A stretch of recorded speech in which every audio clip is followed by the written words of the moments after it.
older son made it right back. The younger son went to his legs, went behind his back. Pause. You see that? Let's run it back one more time.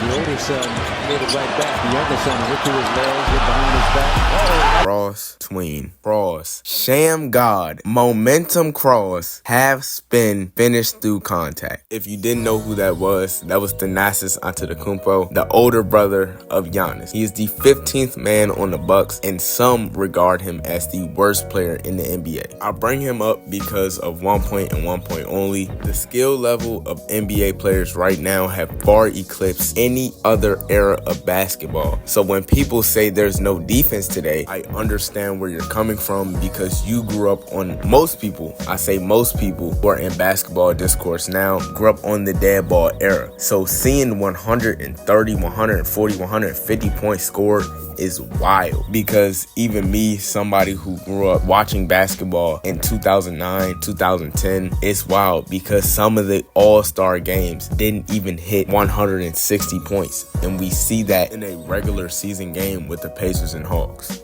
But the biggest point people bring up is that the stats are inflated. This would not happen if the game wasn't faster. This would not happen if this would not happen if that. First of all, for inflation to take place, there would have to be a shift in volume. There is no relative shift in volume. This season, in terms of pace, has been relatively the same as every single recorded history of basketball, except obviously the dead ball era. So you ask the question, why is the scoring so much higher if that's the case? If pace is the same, if there is no inflation, it's just because the players have gotten better. The skill level is so high, it's to the point where you got guys that can put up 20 points in a game sitting at the end of the bench. In 2003, the Cavaliers selected a guy by the name of LeBron James. He went on to win the 2003 Rookie of the Year. That very same season, Tracy McGrady put up a career high 28 points per game, taking home the 2003 scoring title on 41% from the field. That efficiency is so bad, I have to literally pay to see where he would stack up in today's NBA. In 2014, Kevin Durant took home the scoring title for that season, 32 points per game on 54% shooting from the field, and that right now would put him at about within the top 10 scores, would put him at 2 or 3 in terms of efficiency. That's how good these players are. Even Kevin Durant in 2014, 10 years ago, which people think is an entirely different game, is putting up those type of stats on that efficiency. It's not only that the shots that are being made are at a higher percentage, it's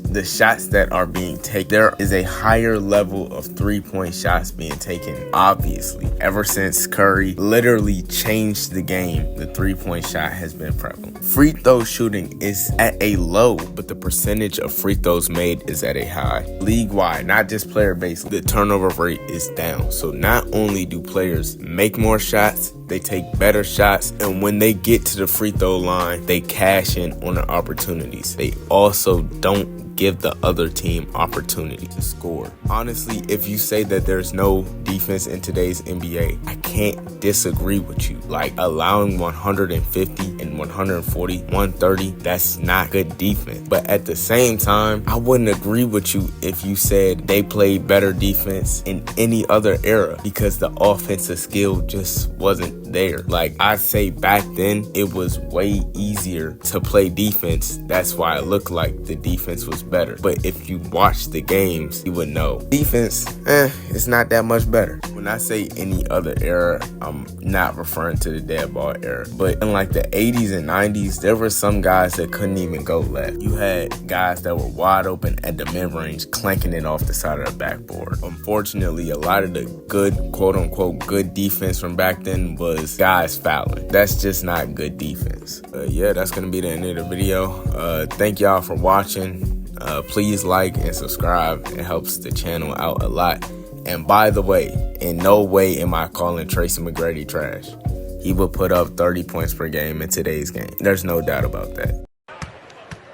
That's the Pistons' 4th team foul.